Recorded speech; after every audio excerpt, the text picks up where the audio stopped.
Welcome guys on the Civil Daily YouTube channel. Today we are going to discuss the Jainism. और आप लोगों को पता है कि मैं 2 लेक्चर पहले ले चुका हूँ, एक एंशंट पे, एक मेडिवल पे, और अब जैनिज्म और बुद्धिज्म की शुरुआत करते हैं। तो शुरुआत कर रहे हैं जैनिज्म से, ठीक है। ये वीडियो आसान नहीं होने वाला, सारे एस्पेक्ट्स कवर होंगे, इससे बाहर कुछ भी नहीं आएगा, बस इतना पता है आपको, ठीक है। दूसरा मैं ये बता दूं कि ये आसान नहीं होगा और आसान होना भी नहीं चाहिए, क्योंकि इंपॉर्टेंट टॉपिक है, ठीक है। और कोई फन क्लास तो चल नहीं रही है ये, ठीक है। मैं आप लोगों को हमेशा कहता हूं कि मैं रेस्पेक्ट करता हूं यार आपके हार्डवर्क की, लेकिन एक बात आप हमेशा याद रखिए कि टूटे हुए हो फूटे हुए हो, टूटे हो फूटे हुए हो, ठीक है।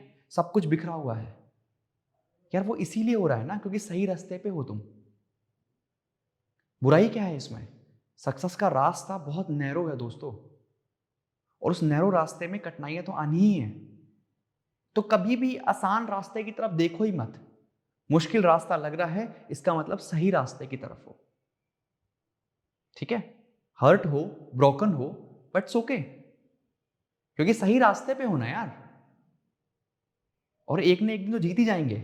आज मुश्किल वक्त है, बट कोई बात नहीं। देखो, रात कितनी भी काली क्यों ना हो, सुबह तो होनी ही होनी है, बस इस बात को याद रखो, ठीक है। अब शुरुआत करें। देखो, जैनिज्म की शुरुआत करने से पहले मैं थोड़ा सा बैकग्राउंड देता हूं। देखो, जैनिज्म किन सर्कमस्टेंसेस में बड़ा हो रहा है, और आपको बताऊं कि जैनिज्म ज्यादा पुराना रिलीजन है बुद्धिज्म से। कोई भी रिलीजन है ना, एक दिन में शुरू नहीं होता। कई लोगों को लगता है कि जैनिज्म महावीर जैन के समय ही आया, ऐसा नहीं था। फिलोसॉफी पहले ही थी, पर एक मेजर लीडरशिप महावीर जैन ने उसको प्रोवाइड कर दी।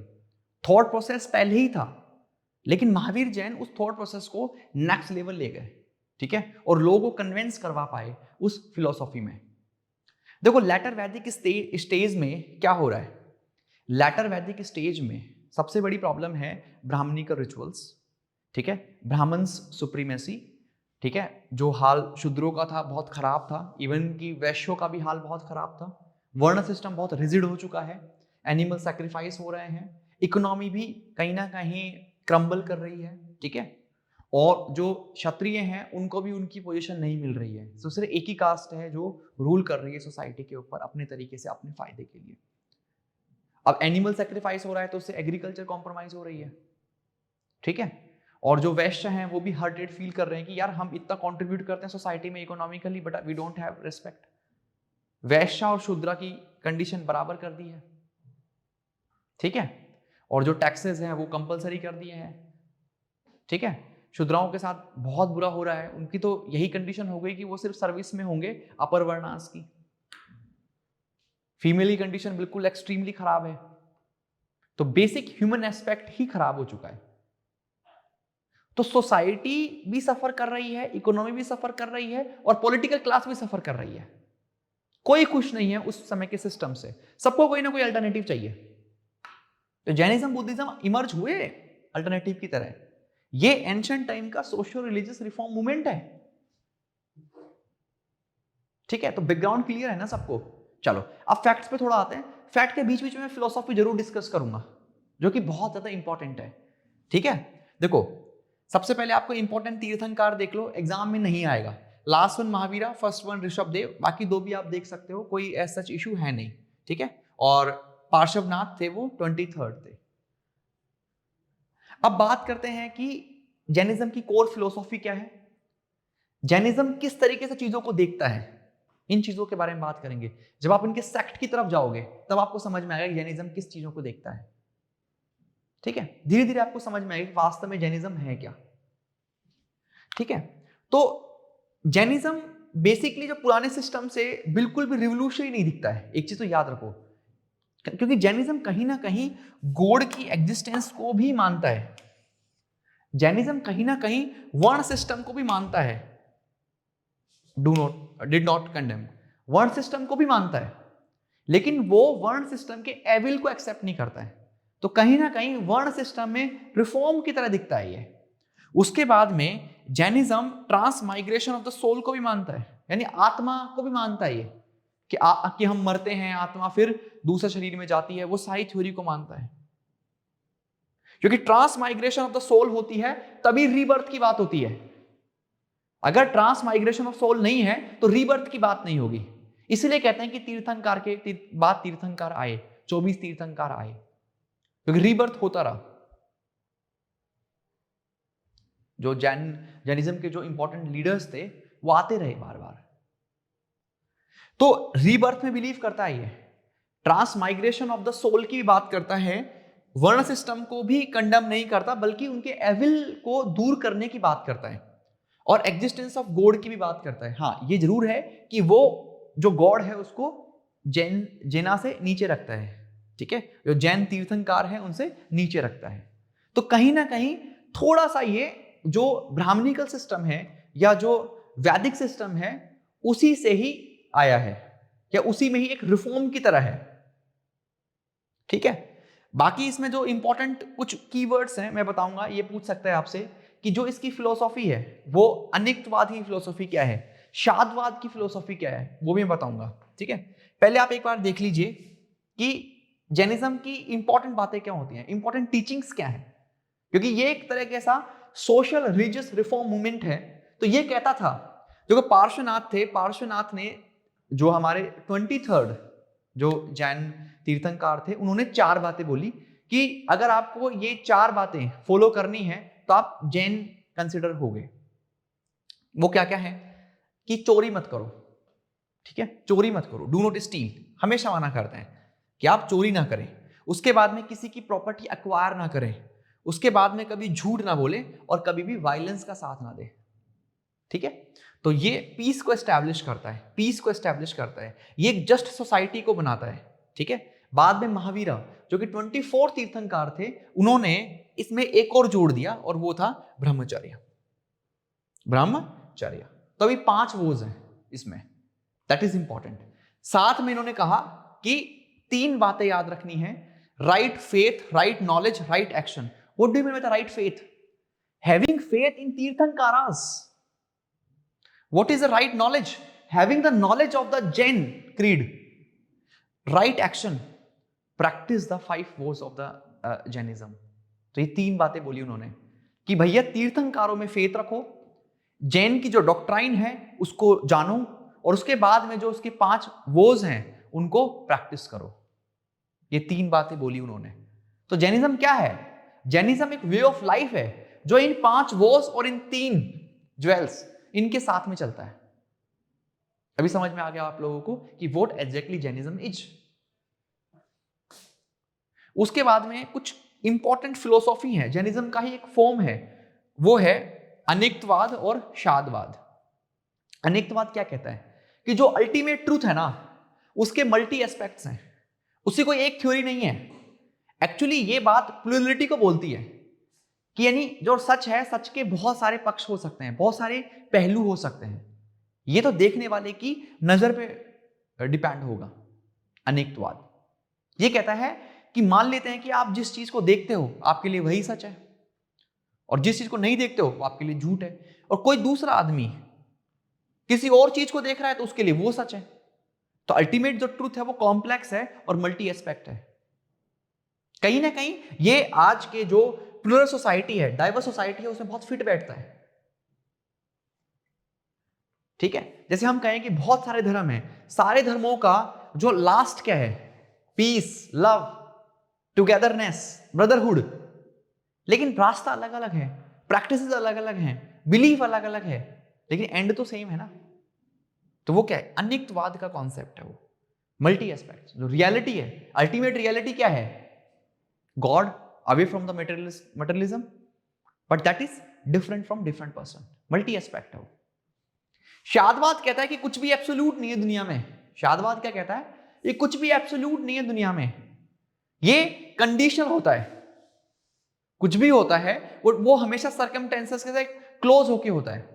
मान लेते हैं कोई बात हुई होगी 5 साल पहले, 10 साल पहले आपकी जिंदगी में, और अगर आज आप उस बात को जज करें आज के सर्कमस्टेंसेस से, तो आप उसको सही से जज नहीं कर पाएंगे। आपको कोई भी सिचुएशन को सही और गलत के पिंजरे में और सही और गलत के तराजू में तोलते समय ये देखना पड़ेगा कि किन कंडीशन और किन सर्कमस्टेंसेस में वो बात हुई है, ठीक है। उसके बाद में हम आगे बढ़ते हैं। देखो अनुव्रत मैंने आपको बताया, अनुव्रत का मतलब होता है, अनु मतलब छोटा, यानी मतलब जो डेली लाइफ में आप फॉलो कर सकते हो उनको हम अनुव्रत बोलते हैं, ठीक है। वो जो चीजें आप डेली लाइफ में फॉलो कर सकते हो, ठीक है, क्योंकि डेली लाइफ में आप ब्रह्मचर्य आसान नहीं होता डेली लाइफ पर्सन के लिए, तो 4 वाले वोज हैं ये मतलब फॉलो हो सकते हैं, ठीक है। बात करते हैं दिगंबर सेक्ट की। तो दिगंबर और श्वेतांबर सेक्ट कैसे बने इसके बारे में थोड़ा सा समझ लो। देखो फेमाइन आता है कहां पे, मगध के अंदर या मगध वाले रीजन के अंदर फेमाइन आता है। तो एक जो ग्रुप है जिसको लीड कर रहे थे भद्रभाऊ, वो उस ग्रुप को लेकर के सदर्न इंडिया की तरफ चले जाते हैं, ठीक है। और एक जो ग्रुप है जिसको लीड कर रहे थे स्थलभद्र, वो वहीं रहते हैं, वो नदर्न एरिया में ही रहते हैं, वो सदर्न इंडिया में नहीं जाते। तो जो नदर्न इंडिया वाले हैं वो अपने रिचुअल्स को चेंज कर लेते हैं, वो कपड़े पहनना शुरू कर देते हैं, ठीक है, और वहां पे उन्होंने ब्रह्मचर्य को कंडीशनल कर दिया। लेकिन जो सदर्न इंडिया वाले थे वो न्यूडिटी को फॉलो करते हैं और वो 5 व्रतों को फॉलो करते हैं, ठीक है। तो इस तरीके से जो सदर्न इंडिया वाला जो पार्ट था उसको हम दिगंबर जैन बोले, और जो नदर्न इंडिया वाला पार्ट था उसको श्वेतांबर जैन बोले। इसीलिए जो कर्नाटका में जैन है वो दिगंबर हैं, और जो राजस्थान में गुजरात में जो जैन है वो श्वेतांबर जैन है। तो दिगंबर हमेशा किसको फॉलो करते हैं, न्यूडिटी को फॉलो करते हैं, कुछ भी नहीं पहनते वो, ठीक है। सत्य, अहिंसा, आस्थे, अपारग्रह, ब्रह्मचर्य, जो 5 व्रत हैं उनको फॉलो करते हैं ये। इनमें जो वीमन है वो कभी भी तीर्थंकार नहीं बन सकती। इनका ये मानना था कि किसी भी वीमन के लिए बिना कपड़े के रहना मुश्किल होगा, इसलिए उन्होंने वीमन को कंसिडर नहीं किया। उसके बाद में बात करते हैं भद्रभाव, मैंने पहले बता दिया। इसके जो इंपॉर्टेंट जो सब सेक्ट्स हैं वो हैं आपके ये मूल संघ, विषपंथ, समयपंथ, ठीक है, तेरा पंथ, तरन पंथ, ये इसके क्या है मेजर सबसेक्ट्स हैं। ऐसे श्वेतांबर सेक्ट है, इसमें सफेद कपड़े पहनते हैं और ये ब्रह्मचर्य को छोड़ के बाकी 4 जो वोज हैं उनको फॉलो करते हैं, ठीक है। ये मानते हैं कि जो वीमन है वो भी तीर्थंकार बन सकती हैं, लिबरेट हो सकती हैं, ठीक है। और स्थलभद्र इसके एक्सपोनेंट हैं, वो मैंने बता ही दिया। मेजर सबसेक्ट हैं इसमें मूर्ति पूजिका और स्थानकवासी, मूर्ति पूजिका एंड स्थानकवासी, ठीक है। आगे बढ़ते हैं। अब जैनिज्म की एक फिलोसॉफी और बताता हूं। जैनिज्म ये मानते हैं कि हमारी बॉडी हो ना, उसमें क्या होता है कि नेचुरली कार्मिक पार्टिकल आते रहते हैं और हमारी बॉडी पोल्यूटेड होती रहती है। जब हम सही नॉलेज को जानते हैं, सही नॉलेज का मतलब क्या है, जैन जो फिलोसॉफी है उसको समझते हैं, तब ये पहले तो कार्मिक पार्टिकल हमारी बॉडी में रुकना शुरू होंगे, मतलब आने से रुकना शुरू होंगे, और उसके बाद जब हमें रियल नॉलेज मिल जाएगी तब ये झड़ना शुरू हो जाएंगे और हमारी जो आत्मा है ना वो पवित्र हो जाएगी, ठीक है। तो इन्होंने एक वर्ड यूज किया असर्व मतलब क्या होता है कि inflow of karmic particles to the soul, यानी आत्मा में कार्मिक पार्टिकल आ रहे हैं। ये कुछ नहीं होते, मटेरियल पार्टिकल्स होते हैं, जैसे इसमें द्वेष की भावना होगी, लड़ाई की भावना होगी, गुस्सा होगा, वो सब कार्मिक पार्टिकल। फिर उन्होंने बोला संवारा, असर्व संवारा में क्या है, अब वो कार्मिक पार्टिकल रुक गए हैं, अब वो आ नहीं रहे, ठीक है। और जब निर्जारा होगा, निर्जारा में क्या होगा, ये शेड होना शुरू होंगे, और उसके बाद आपको कैवल्य मिल जाता है, यानी ज्ञान की प्राप्ति हो जाती है आपको। आगे बात करता हूं शर्मन कौन होते हैं। शर्मन वो लोग हैं जो नॉलेज चाहते हैं, जो एस्थेटिकनेस को फॉलो करते हैं, ठीक है, जो इस मटेरियल वर्ल्ड से दूर जाना चाहते हैं, उनको बोलते हैं शर्मन। संलेखना प्रैक्टिस क्या होती है, संलेखना में क्या होता है कि जो जैन मुनि होते हैं ना, वो खाना पीना छोड़ देते हैं और वेट करते हैं कि वो कब मर जाएंगे बिना खाए पिए, ठीक है। तो मतलब ये बॉडी को त्यागना इस पूरे मटेरियल वर्ल्ड से उसकी एक प्रैक्टिस है ये संलेखना प्रैक्टिस, ठीक है। ये काफी कॉन्ट्रोवर्शियल है बिकॉज कई लोग कहते हैं कि ये एक सुसाइड की तरह है, ठीक है, और जिस तरीके से सुसाइड तो अभी अलाउ नहीं है भारत में, तो कोर्ट में इसके ऊपर केस चल रहा है, सुप्रीम कोर्ट में इसके ऊपर क्या जजमेंट आएगा वो देखने वाली बात होगी, ठीक है। उसके बाद है प्रतिक्रमण पोषधा। तो प्रतिक्रमण पोषधा क्या होता है कि कई बार क्या होता है कि जो जैन मोंक्स होते हैं वो अपनी लाइफ में, अपनी डेली लाइफ में कुछ सिन कर बैठते हैं। मान लेते हैं कि वो उन्होंने कोई जैन की जो फिलोसॉफी है उसमें कुछ करना होगा और उन्होंने वो नहीं किया, तो वो उसे एक सिन की तरह कंसिडर करते हैं, तो उसके लिए वो बड़ा बुरा फील करते हैं और भविष्य में कभी भी न करने को वो कोशिश करते हैं और उसको रिपीट ना करने की कोशिश करते हैं, उसे बोलते हैं हम लोग प्रतिक्रमण पोषधा, ठीक है, पश्चाताप मतलब की तरह होता है ये, ठीक है। उसके बाद आता है थेरावली। थेरावली थेरावली क्या होता है? The second section of the Jain Kalpa Sutra contains a list of school. तो मतलब थेरावली का मतलब है इसके अंदर एक लिस्ट ऑफ स्कूल्स होता है। और कल्प सूत्र क्या होता है? कल्प सूत्र बायोग्राफीज होती हैं जैन तीर्थंकरों की, ठीक है। और उसके बाद आता है हमारे पास में अजनवादा। ये क्या होता है? The Jain doctrine of the agnosticism. Agnosticism क्या होती है? ये एक ऐसी फिलोसॉफी है, उसके अंदर हम ये मानते हैं कि जो भगवान है उसकी एग्जिस्टेंस है, उसको जानना मुश्किल है, ठीक है, उसको जानना मुश्किल है या हमें उसके बारे में पता नहीं है, ठीक है। ये थोड़ा सा जो एस्थेटिक जो एथिस्ट लोग हैं, एथिस्ट लोग हैं, उनसे अलग है ये फिलोसॉफी, ठीक है। तो जो एग्नोस्टिज्म की जो फिलोसॉफी है उसमें क्या होता है कि भगवान की एग्जिस्टेंस को हमें पता नहीं होता, ये इस बिलीफ सिस्टम से चलते हैं, ठीक है। उसके बाद आता है महाव्रता। तो 5 principles observe by the Jain monks. सिद्ध, सिद्ध होता है बस सिद्धि प्राप्त कर लिया भाई, मतलब फुल्ली लिबरेट। जीव आपको पता ही है, सोल। उसके बाद में ये इंपॉर्टेंट वर्ड्स हैं जैसे कि गुणासना, द स्टेज ऑफ प्योरिफिकेशन, ठीक है, गुणासना। उसके बाद में ये बहुत इंपॉर्टेंट वर्ड है बाशादीज, द जैन मोनेस्टिक एस्टैब्लिशमेंट, ठीक है, जहां पे जैन मुनि रहते हैं। गुण, तो आपने लिखोगे 36 गुण है भाई इसमें, तो मतलब गुण मतलब क्वालिटी, गुण का मतलब क्या है? क्वालिटी, ठीक है। तो ये इंपॉर्टेंट वर्ड्स थे जो हमने देखा जैनिज्म से रिलेटेड। उसके बाद में आप देखिए जैन की जो काउंसिल हुई है वो कहाँ हुई है? तो सबसे पहली काउंसिल हुई है पाटलिपुत्रा में, ठीक है। और पाटलिपुत्रा में चेयरपर्सन कौन रहा है? स्थलभाऊ, ठीक है। और किसने पैटर्नाइज किया है? चंद्रगुप्त मौर्य ने, ठीक है। ये हुई है 300 BC के अप्रोक्सीमेटली। और इन्होंने 12 अंगास, ठीक है, 12 अंगास को कंपाइल किया है, ठीक है। पहले पूर्वास थे, पूर्वास के बाद में पूर्वास को इन्होंने कंपाइल करके अंगास बनाया था। अभी हम देखेंगे ये जो जैनिज्म लिटरेचर है वो क्या है, ठीक है। उसके बाद में बहुत बाद में हुई सेकंड जो काउंसिल हुई वो 512 एडी में हुई, 512 एडी में हुई। सो 512 एडी। और कहाँ हुई? वल्लाभी, ठीक है। और चेयरपर्सन कौन थे? ये थे देवर डिगानी, ठीक है, देवर डिगानी। इन्होंने final compilation of the 12 angas and 12 उपंगास, ठीक है। ये मतलब इनका आउटकम यही था कि जैन जो लिटरेचर है वो निकल के आया इन दोनों से। तो पहला कहाँ हुई? पाटलिपुत्रा में, दूसरा वल्लाभी में हुई। पहली कब हुई? 300 BC के अप्रोक्सीमेटली, दूसरी कब हुई? 512 एडी के अप्रोक्सीमेटली, ठीक है। अब सबसे पहले इंपॉर्टेंट बात यह है कि जो इंपॉर्टेंट रूलर्स थे जिन्होंने जैनिज्म को एम्बैरस किया, ठीक है, एम्ब्रेस किया, वो कौन कौन से थे वो एक बार देख लेते हैं, ठीक है। तो देखते हैं हम लोग किसको। देखो बिंबिसारा, अजातशत्रु, ये हर्यक डायनेस्टी से थे, ठीक है। उसके बाद में चंद्रगुप्त मौर्य, ठीक है। चंद्रगुप्त मौर्य के बाद में आप क्या आया? बिंदुसार, ठीक है, हर्षवर्धन, खारवेल, ठीक है, खारवेल। तो ये इंपॉर्टेंट लोग थे नदर्न इंडिया में। सदर्न इंडिया में अगर हम देखें तो सदर्न इंडिया में आ जाएगा बस कुमारपाला, याद रख सकते हो। अमोघ वर्षा इंपॉर्टेंट वन है।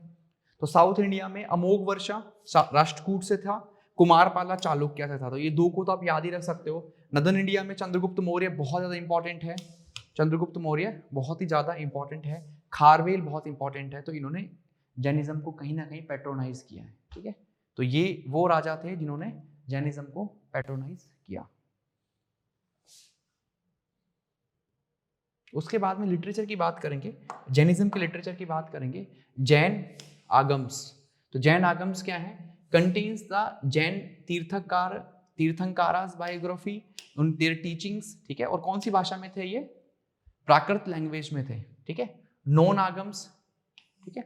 तो consist of the commentary and explanation of the आगम लिटरेचर और इंडिपेंडेंट वर्क, ठीक। और ये किसमें? संस्कृत में भी थे, ये अदर लैंग्वेज में भी थे। तो जो ओरिजिनल आगम्स थे वो प्राकृत में थे और बाकी तो अदर लैंग्वेज में भी थे, नॉन आगम्स। उसके बाद में कुछ इंपॉर्टेंट हैं जैसे कि कल्पसूत्र। तो कल्पसूत्र किसने लिखा है? भद्रबाहु ने। किसने लिखा है? भद्रबाहु ने, ठीक है। उसके बाद में कल्पसूत्र के बाद में हम लोग देख सकते हैं, और याद रखना कि कल्पसूत्र के अंदर क्या है? बायोग्राफीज हैं किसकी? जैन तीर्थंकारों की। तो जैन तीर्थंकारों की बायोग्राफीज हैं इसके अंदर। उसके बाद में निरुक्तिस, ठीक है, निरुक्तीस।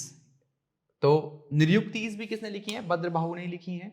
जीन सेना, जीन सेना का इंपॉर्टेंट है। जीन सेना लिखा है महापुराना और हरिवंश पुराना। ठीक है, हेमचंद्र सूरी ये भी इंपॉर्टेंट पर्सन है। तो he also created the grammar in Sanskrit and Prakrit. तो he also created the grammar in Sanskrit and Prakrit. उसके बाद में आर्किटेक्चर देख लेते हैं एक बार, इंपॉर्टेंट आर्किटेक्चर है। तो सबसे पहले एलोरा केव्स, ठीक है। उसके बाद में आपके पास में उदयगिरी खांडगिरी केव्स, हाथी गुम्फा केव्स, सीतानवसल केव्स, ये तो याद रख लो कम से कम यार। अलोरा याद रख लो, उदयगिरी खांडगिरी याद रख लो उड़ीसा में, हाथी गुम्फा केव भी याद रख लो, और सीता नावसल केव भी याद रख लो तमिलनाडु में। ठीक है, स्टैचूज याद रख लो। गोमटेश्वरा इंपॉर्टेंट है। गोमटेश्वरा कहाँ है? श्रवणबेलगोला के अंदर है। सो गोमटेश्वरा इन द श्रवणबेलगोला।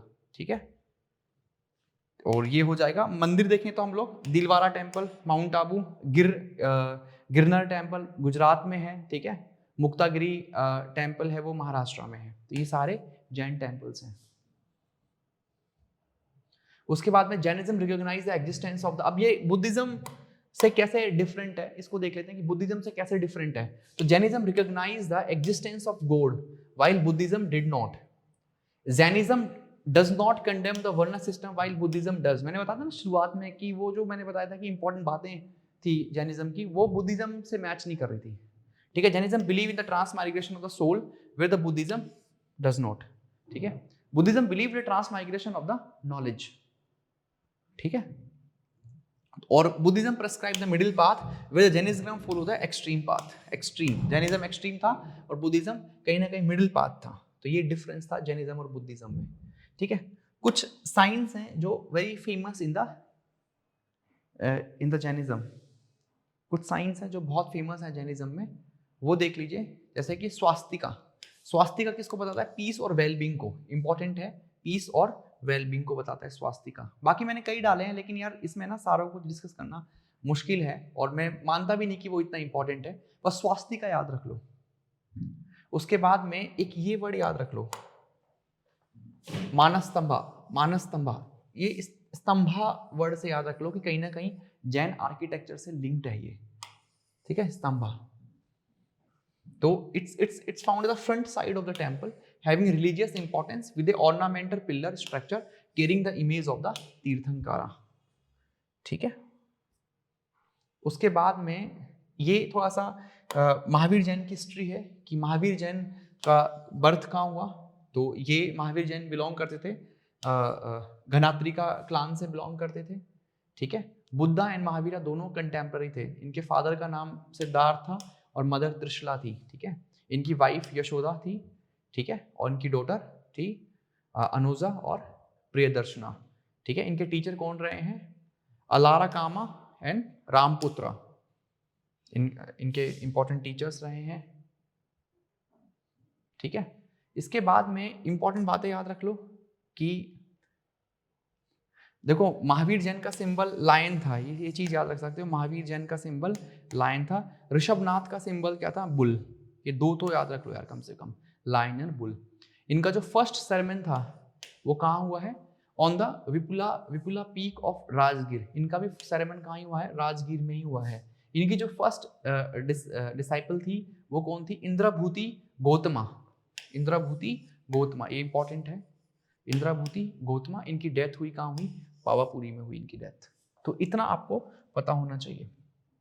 ठीक है, तो गाइस ये वीडियो था जैनिज्म के ऊपर। ऑलरेडी बहुत बड़ा वीडियो हो गया है, बट मैं आपसे यही कहूँगा कि आसान वीडियो नहीं रहा है। मुझे पता है आपको बार बार पढ़ना पड़ेगा ये सब। जैसे ऑलमोस्ट अगर मैं देखूँ तो मुझे सब याद हो गया है ऑलमोस्ट। जैसे कि अगर हम लोग आर्किटेक्चर देखें तो आप देख सकते हो आराम से कि भाई हाथी गुम्फा केव्स मैंने बताई। उसके बाद में मैंने आपको एलोरा केव्स बताई। उसके बाद मैंने आपको सीतनसवल केव बताई। गोमटेश्वरा का ये मैंने स्टैचू बताया आपको। ठीक है, उसके बाद में मैंने दिलवारा टेम्पल, ठीक है, गिरनार टेम्पल और मुक्तागिरी टेम्पल। तो इतना आर्किटेक्चर एटलीस्ट आपको पता होना चाहिए। उसके बाद मैंने बताया कि जो जैन जो आगमाज हैं वो क्या हैं? वो मतलब धर्म से संबंधित हैं। और जो नॉन आगम्स हैं वो उसमें क्या हो रहा है कि ये क्या तो कमेंट्री है वो आगम्स के ऊपर या फिर अदर इंडिपेंडेंट वर्क भी हो सकता है, ठीक है। जैन आगम्स प्राकृत में थे और नॉन आगम्स थे वो प्राकृत के अलावा अदर लैंग्वेज में भी थे, जैसे कि संस्कृत। उसके बाद में जो कल्प सूत्र है वो किसने लिखा है? भद्रभाऊ ने लिखा है, जिसमें बायोग्राफीज है तीर्थंकारों की, और निर्युक्तीज भी भद्रभाऊ ने लिखी है, जो कि शॉर्ट कमेंट्री है, जो कि जो ओरिजिनल बुक्स थी, है ना, अंगार उपंगाज उन सब पे। जीन सेना ने लिखा है आपको आदि आदि पुराण, सॉरी महापुराण। जीन सेना ने लिखा है महापुराण और हरिवंश पुराण। हेमचंद्र सूरी ने ग्रामर के ऊपर लिखा है, ठीक है, और संस्कृत में लिखा है, तो मतलब created grammar in Sanskrit and Prakrit. तो इन्होंने भी किसमें जो जैन टेक्स्ट के बारे में लिखा है, हेमचंद्र सूरी ने, ठीक है। तो ये थोड़ा बहुत आपको याद रखना होगा, बाकी तो ठीक ही है। एंड गाइस आसान नहीं है, I am sorry about this, but मैं क्या करूँ, मतलब अगर पढ़ना है कुछ सीरियस तो फिर पढ़ना ही पड़ेगा ना, हमारे हाथ में क्या ही है, हमें जल्दी जल्दी ये सब खत्म करके आगे बढ़ना है। तो जैनिज्म खत्म होगा, फिर बुद्धिज़्म पे हम लोग पढ़ेंगे, तो आसान नहीं है, I am sorry about this, but आसान तो कुछ भी नहीं है लाइफ में, बस इसी चीज़ को याद रखो और आगे बढ़ो, ठीक है। Thank you so much, we will meet in the next lecture when I will discuss the Buddhism, ठीक है।